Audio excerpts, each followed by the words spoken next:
Brooke. Hi, I'm Brett. And today we're at the Houston Space Center. And we're going to be comparing the U.S. Space and Rocket Center with the Houston Space Center. Come on, let's go learn and have some fun.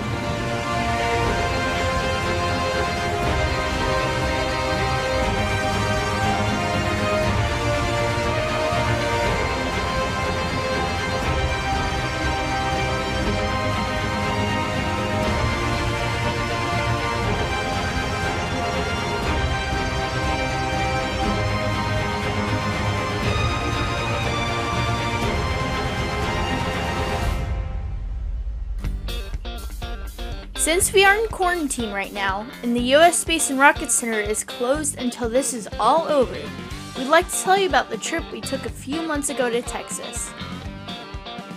We went to a part of Texas that we've never been to before, the Houston area. We saw many amazing things. We went to the zoo. We visited the aquarium.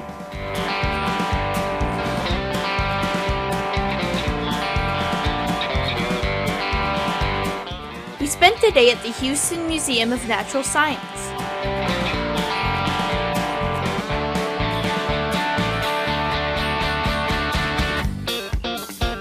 We even took in a game of the Houston Astros baseball team.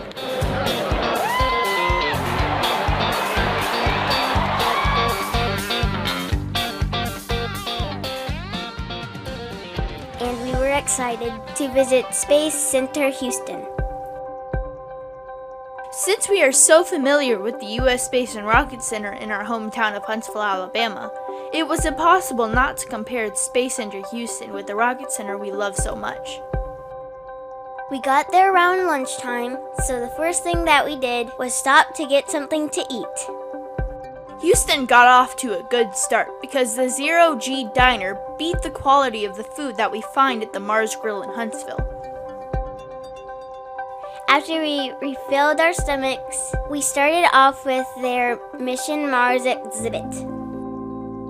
Mission Mars does a great job of showing you the equipment we will use to make the trip to Mars, and what we will need to do in order to stay alive on the red planet.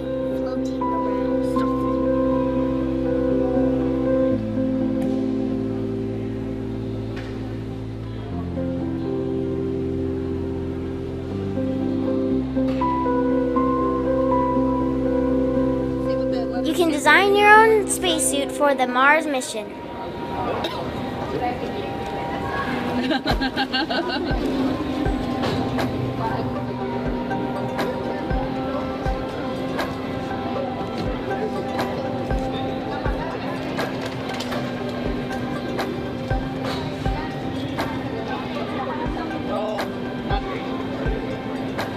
Try again. Gravity is different on Mars. A 30-pound backpack here on Earth will only weigh 10 pounds on the surface of Mars. Oh gosh.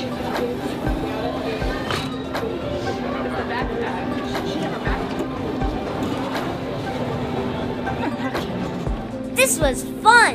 You cranked a handle to build up air pressure to launch a bottle rocket. That's probably it.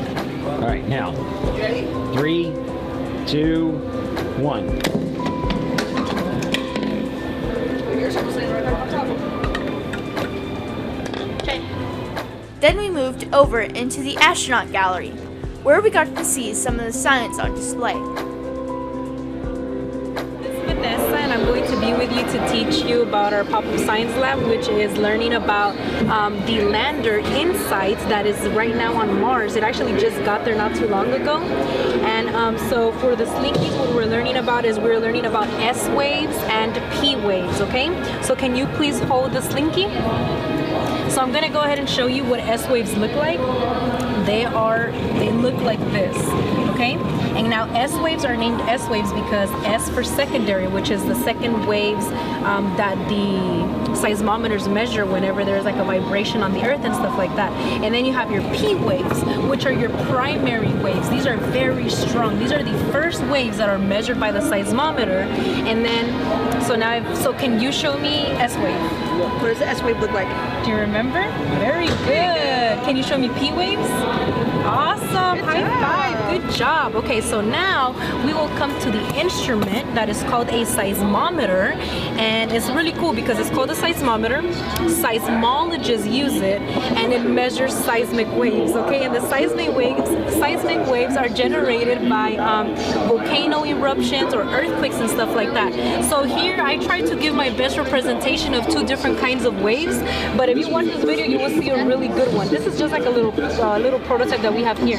So what it does is that if there's a vibration, this pen is going to draw out a wave like that, right? And then depending on how the wave looks, these seismologists are able to determine how big it was and how strong that vibration was. And then if they have 3 different seismometers, they're able to map it out and then find the epicenter of that vibration. Now, whenever those vibrations travel through different elements, let's say water, rock, sand, and stuff like that, you are able to also read that from the readings here, and then you are able to know how different elements have different waves, and then all the information gathered here on Earth, you apply it to the information gathered on Mars, so then you'll be able to know what Mars is made up of. Okay, and that's important. Why do you think that's important? Because then we learn something. Yeah, and everything that they learn, the future astronauts can apply it, right? You know that you're in the age range of our future astronauts for Mars, our Martian astronauts. Did you know that? So maybe when you're older, do you want to be an astronaut? No? Maybe when you're older, you change your mind and you can be one of our first Martians. Yeah? Would you like that? That would be kind of cool. Something to consider, right? Yeah. The Astronaut Gallery also had photos of every single crew NASA has sent up on a mission into space. And it had all the different suits our astronauts have worn in space.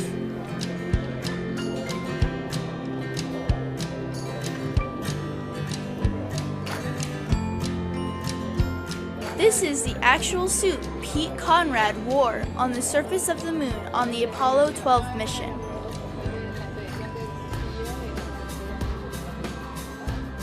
After that, it was on to the International Space Station Gallery.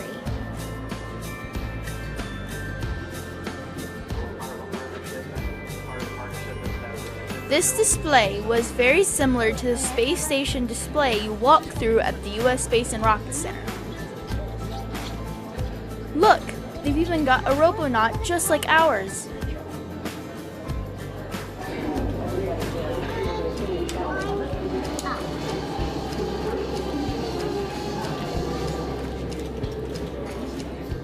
This is a chess set used on the space station. Velcro holds the pieces in place so they don't float off in zero gravity. This is the Star Trek shirt an astronaut wore while on the space station. They had some fun science presentations. Top line shouted out. Air pressure! You know, that's because space is a void, right? It's a vacuum. In fact, it's a nearly total absence of gas and air molecules. Of course, down here on Earth, we have air pressing on our bodies, and our bodies are pressing out at the same time at the same rate. However, when you go into space, the air molecules are very far away from each other. Ooh, did you know that when you're in the vacuum of space, there isn't anything pressing on your body, but your body is still pressing out? What do the astronauts have to put on before they go into the vacuum of space? That's right, it's a very special pressurized spacesuit. Now, I do have a vacuum chamber up here, and it's going to show us what would happen if they didn't wear their suit in the vacuum of space. There is a pump down here, and when I turn on the pump, it's going to suck the air molecules out of the glass bell jar, and it's going to turn the inside into outer space. We're going to create a vacuum in here. Hey, we're on Earth right now, right? So at this very moment, the air pressure is the same on the outside and the inside of the jar. Hey, look, there's a blown-up balloon in here. You know why? It's us. What does it have pressing on it and pressing back out? Air molecules. I think it kind of looks like a smiley lung. What do you think? Yeah, we're going to call him Bob. We're going to put Bob in outer space, but right now Bob's on Earth and the air molecules are pressing on him. What do you going to happen to Bob when he goes into outer space where the molecules are very far away from each other? He's not wearing a spacesuit. Keep your eyes on Bob. We're going to see what happens. Astronaut Friday at Space Now, right now, Bob is in the airlock, and he's just about ready to open up the hatch into the vacuum of space. Ooh, what's he doing? It looks like he's expanding. What would happen if he got too big? NASA astronaut Leroy Yes, he would pop, but we're not going to let that happen, because look. Bob's in outer space. We created a vacuum by removing the air that was pressing on the air that's inside Bob. The air inside Bob said, whoa, there's a lot of extra space. Then came what was probably the highlight of our visit, a tram tour of Johnson Space Center. The first thing we saw caught us by surprise. We saw deer! Our tour guide told us that the Johnson Space Center sits on 1,700 acres of land. And while 10,000 people come here to work every day, there is enough land to also support a herd of 300 deer. We drove past the building where they keep their Saturn V. Yes, just like the Rocket Center in Huntsville, they have an actual Saturn V rocket on display. There's another tram tour offered that takes you inside that building. We didn't have enough time to take both tours. Here, Huntsville clearly has beat Houston. The Davidson Center is far more impressive than this building where they keep their Saturn V. Our dad even joked that it looked like they had put their Saturn V in the same shed where they keep their lawnmower. Our tour guide told us that all this land was donated to NASA by Rice University. You may notice that these buildings sort of look like classroom buildings you might find on a college campus. This was done on purpose. If the American space program had failed and NASA collapsed, all these buildings would have been given back to Rice University. Thankfully, that didn't happen. We drove by building number 17, where they are currently working on the Orion project, our nation's next generation space fleet. Astronauts will ride Orion into deep space, and it will hopefully someday take us to Mars. The main destination of this tour of Johnson Space Center was the Christopher Kraft Mission Control Center. This building is named after Chris Kraft, NASA's first flight director and the man who established procedures for mission control that are still used today. This is where the mission control room has been located for every NASA mission since 1965. We were led upstairs to the room known as Mission Operations Control Room 2. We were told to be quiet because the mission control room NASA currently uses to stay in contact with the International Space Station is right below this room. This is the control room that communicated with all the Apollo missions to the moon. NASA just restored this room for the 50th anniversary of the first moon landing. We were seated in the gallery overlooking the control room. We weren't allowed to record the presentation that we saw next, so I will describe it to you. The lights went down and then the monitors of all the computers came to life. We heard the audio from Mission Control on the historic day of July 21st, 1969, when Apollo 11 landed on the moon. On the big screens in front of the room, we saw the same displays we would have seen if we had been in the room that day. When Neil Armstrong activated the camera on the outside of the lunar module, we saw him climb down the ladder, take that first step, and utter those famous words. It's one small step for man, one giant leap for mankind. The presentation did a fantastic job of making us feel like we were witnessing that amazing accomplishment for the first time. After that, it was time for us to ride the tram back to the museum. On the way back, we got to see some Texas Longhorns. These Longhorns are cared for by the Future Farmers of America chapters from local high schools. Once back at the museum, it was time to have some fun riding some rides. Space Center Houston has a few motion simulators to choose from. The first one we tried was the VR transporter. We had to wear a VR headset that made what we saw appear in 3D. The VR transporter takes you on an exciting adventure in space. You start on a space station. When there is an explosion, you have to make a high-speed escape. Oh man, this is big. Oh, it's huge.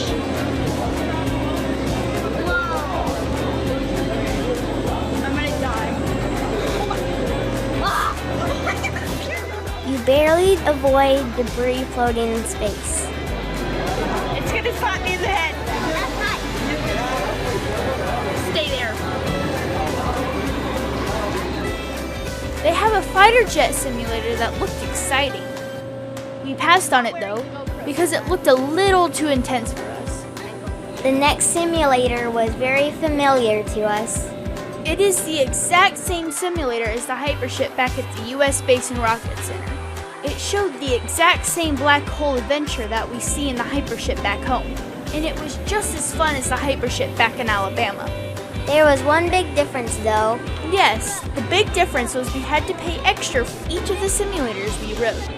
At the US Space and Rocket Center, all the simulators and rides, like Space Shot and G-Force, are included in your admission.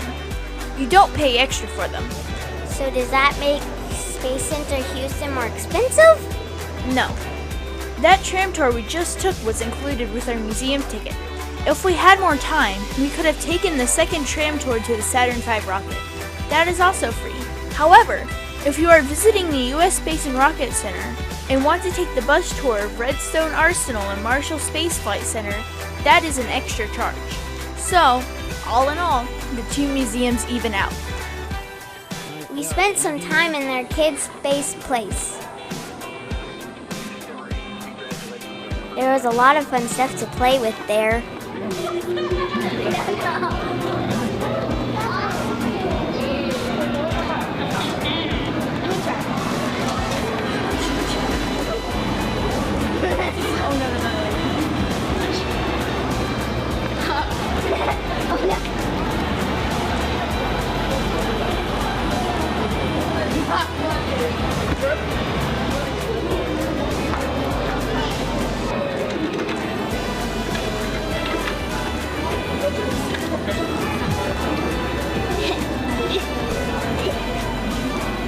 Next, we visited the Starship Gallery. Here we saw a collection of vehicles NASA has flown in their history.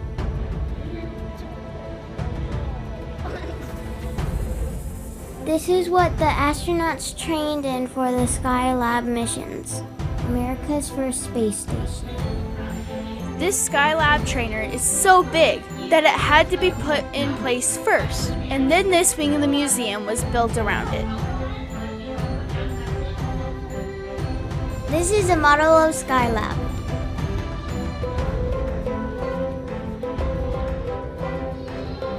Here, a mannequin of astronaut Tom Stafford reaches out to shake the hand of a cosmonaut on the first joint US-Russian space mission. Hey, there's a Saturn V rocket, though this one's only a model. At the US Space Rocket Center, you could see the command module from Apollo 16. At Space Center Houston, we found the command module from the next and final Apollo mission to the moon. Astronauts Gene Cernan, Harrison Schmitt, and Ronald Evans flew in this capsule on Apollo 17 in 1972.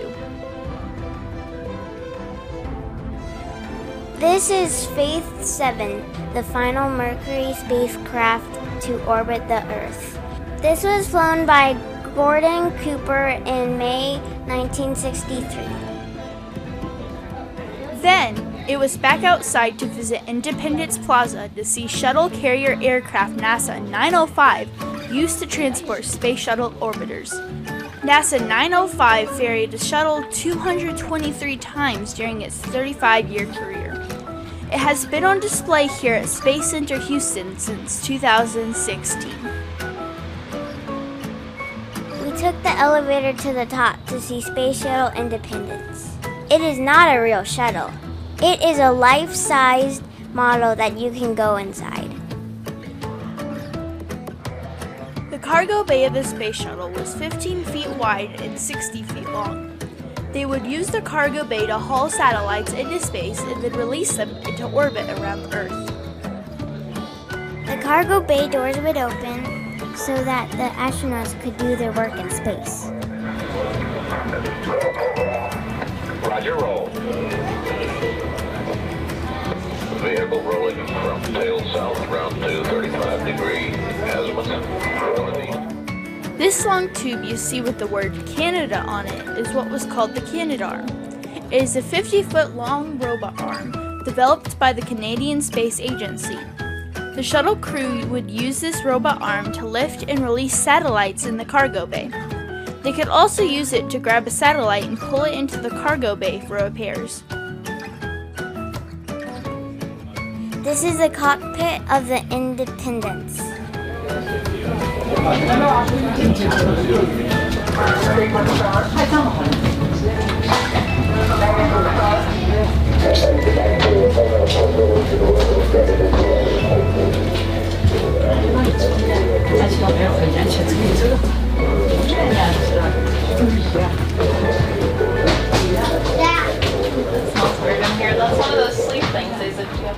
After that, we took the elevator down one level to the platform that allows you to go inside NASA 905.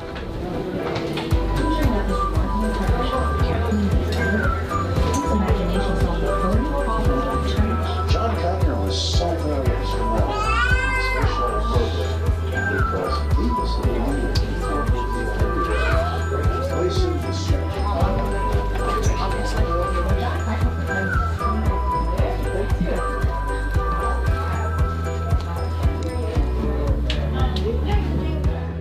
There were many displays demonstrating the challenges NASA faced in designing a method for one aircraft to fly piggyback on another.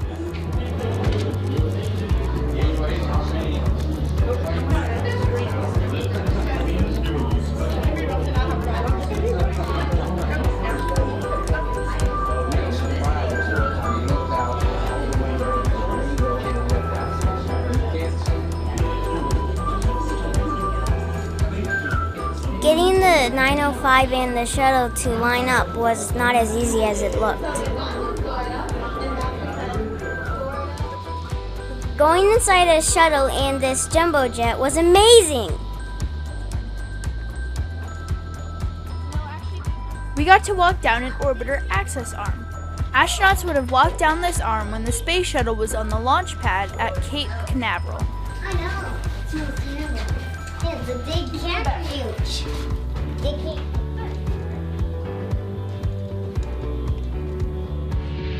There is one more cool thing about Space Center Houston we wanted to tell you about. Yes, Space Center Houston has their own app that you can download to your phone. Several of the displays throughout the museum had spots to scan that would unlock an augmented reality experience. This was a great feature that we hope someday the U.S. Space and Rocket Center will have as well. We ended the day at Space Center Houston with the same two things we like to end the day with at the U.S. Space and Rocket Center. First, sitting down for some delicious dipping dots. Wait, no, I know what to do.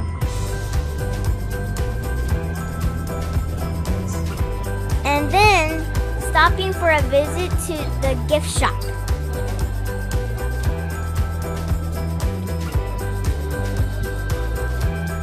So at the end of all of this, which museum is better, Space Center Houston or the U.S. Space and Rocket Center? What do you think, Brett? I would say both. They are both great. I agree. Each of them have things that make them unique. But at both museums, you're guaranteed to have fun and to learn new things. My recommendation would be that you need to visit both in your lifetime.